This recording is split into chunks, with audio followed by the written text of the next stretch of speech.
I went to Miku Expo 2024 in Sydney. Was it really that bad with like the LED screens? Uh, I started getting like really into Vocaloid around like 2018-ish because I had listened to Explosion Boy the first time, and that is very embarrassing to admit, and I will not elaborate further. And then around 2020, I got like really into the concerts and like Magical Mirai and Miku Expo and everything like that. But I live in Australia, and I don't know if you know anything about Australia, but anime stuff just like doesn't fucking happen here. It just doesn't happen. Mm-mm-mm. No, no, no.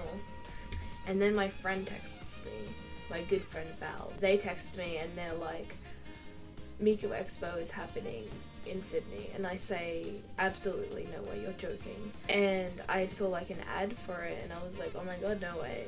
When they like went like live, we were like refreshing the page. I was at TAFE. We were refreshing the page, and when I finally got in, um, there was already like 5,000 people. How I get these tickets is it wasn't letting me log in to my account. I'm freaking out. My account's not working, and I have to make a new account. And while I'm making a new account, my session expires, and I'm freaking out. And then my friend Val texts me, and they're like, "Oh my god, I just got VIP. I just got VIP. I'm like really close," and I start freaking out even more because my friend's going and I'm not going. And my page reloads, and I'm like in again, and I'm like, "Oh my god." I immediately start booking tickets because I had made the new account by now. And not only did I get VIP, I also got in the second fucking row. And during this, I was in like the courtyard of my TAFE.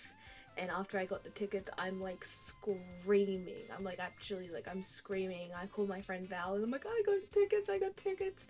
And we're all like screaming and like screaming, carrying on about it. And it was just like that. Like I was shaking. I was like physically I was shaking while I was on my phone trying to book these tickets, and I'm shaking trying to like explain to Val. I wake up at 9 a.m. and I scramble to get ready, and I scramble to put on my cosplay, put on my wig, and like make sure it looks good. My wig does not look as good as it did yesterday. It looks like if Len had gone through an emo phase, grew out his hair a little bit, and just straightened it all over his face. And that's what I looked like for like the whole day. So I take the bus, I meet Val at the station, and we start heading to the city. Val chose to like cosplay meetup before the show, and like no one showed up. Like one person showed up, and we just kind of like sat around for a bit, and then like we were like, okay, we're gonna go to lunch now, and so like we leave this person, and we go to Korean barbecue, and it was so good. So we're like, okay, after we should probably suss out the venue. So we go to the venue and we arrive and we see like the lines like starting to form. Not really, but like a little bit. And it's like maybe like 1-2 p.m.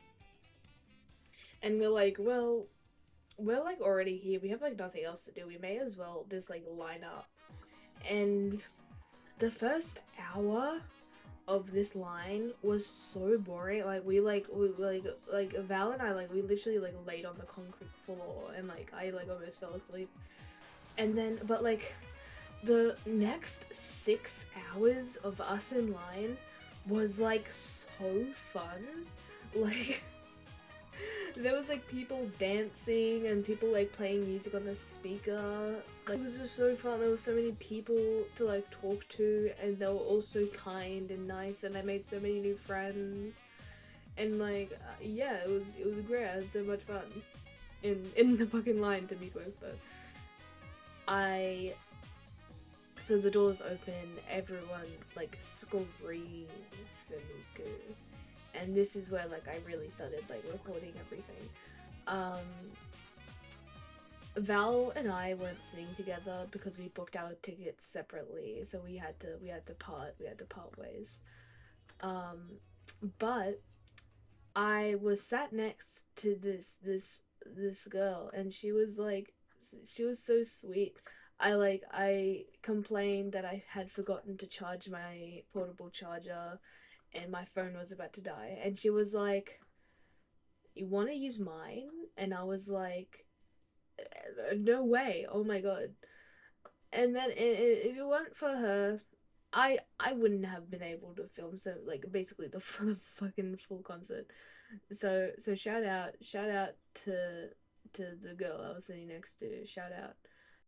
The lights dim and the screen like illuminates and everyone's freaking the fuck out. I'm freaking the fuck out. Editor, show me freaking the fuck out at the introduction scene.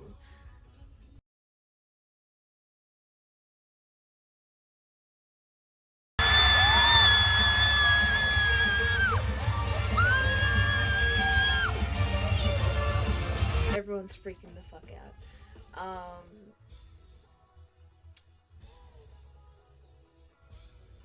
And dude, I've like never been to like a concert before. I don't think like a lot, like the majority of like the people who went to Miku Expo ever have been to a concert before. But this was like the fucking best experience of like my entire life, I think. Like a dude like I almost cried like multiple times. And I was like screaming. I was actually I was going fucking ballistic. I was going feral. Especially for like Give Me and Love Cure did ended up play me freaking out for Give Me and Love Cure. Do it now, please.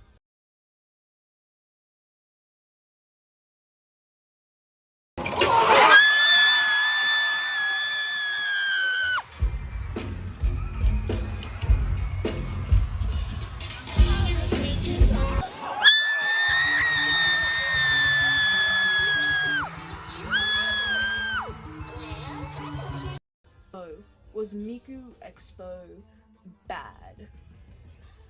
Fucking no. Like, to the people who like refunded their ticket because it was an LED screen and not a hologram, grow the fuck up, dude. Like, you missed out on like hanging out with Miku fans. Do you understand how fucking cool Vocaloid fans are?